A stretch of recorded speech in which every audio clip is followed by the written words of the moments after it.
Israel पर बहुत बड़ा हमला कर दिया है। ईरान के मिसाइल हमले में बीरशेबा के सोरोका अस्पताल को भारी नुकसान हुआ है और तेल अवीव की कई आवासीय भवनों को क्षति पहुंचाने के बाद इजराइल ने ईरानी नेता अली खामेनेई को निशाना बनाने की धमकी भी दे दी है।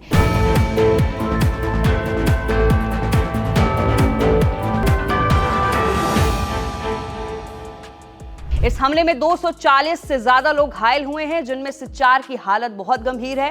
मामूली रूप से घायल लोगों की संख्या इनके अतिरिक्त है। इन हमलों के बाद इजराइल के प्रधानमंत्री बेंजामिन नेतन्याहू ने अस्पताल पर हमले के लिए खामेनेई को जिम्मेदार बताया है और उनके खात्मे तक युद्ध जारी रखने का संकल्प भी जताया है। यद्यपि चंद रोज पहले खामेनेई को मारने की इजरायली योजना पर अमेरिकी राष्ट्रपति डोनाल्ड ट्रंप द्वारा रोक लगाए जाने की बात सामने आई है। उसके बाद ट्रंप ने यह भी कहा था कि ईरानी नेता को अभी मारने की योजना नहीं है।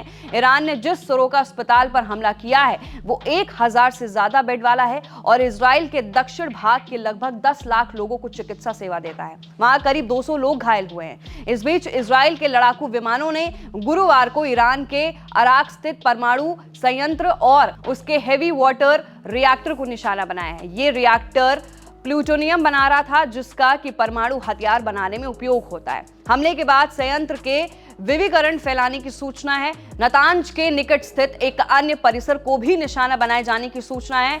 दोनों ही हमले ईरान के परमाणु कार्यक्रम और हथियारों के निर्माण से जुड़े हुए हैं। परमाणु संयंत्र पर हमले से पहले इजराइल ने आमजनों को इलाका छोड़ देने के लिए कहा था। युद्ध से जुड़ी सूचनाओं के सार्वजनिक होने पर रोक के बीच मानव अधिकारों के लिए कार्य करने वाली वॉशिंगटन की संस्था ने बताया है कि इजराइल के हमलों से ईरान में अब तक 639 लोग मारे गए हैं और 1300 से ज्यादा लोग घायल हुए हैं, जबकि ईरानी हमलों में इजराइल में 24 लोग मारे गए हैं और करीब 1000 से ज्यादा लोग घायल हैं। बताया यह भी गया है कि ईरान अब कोई वॉरहेड लगी मिसाइलें दाग रहा है। एक ही मिसाइल में कई वॉरहेड वाली मिसाइलों को रोकने में इजरायली डिफेंस सिस्टम को कठिनाई हो रही है। इस बीच ईरान के विदेश मंत्री अब्बास अरागची जिनेवा पहुंच गए हैं। वहां पर शुक्रवार को वो यूरोपीय देशों के समकक्षों से मिलेंगे और कूटनीति के जरिए ईरान इजराइल के टकराव को खत्म करने की वकालत भी करेंगे।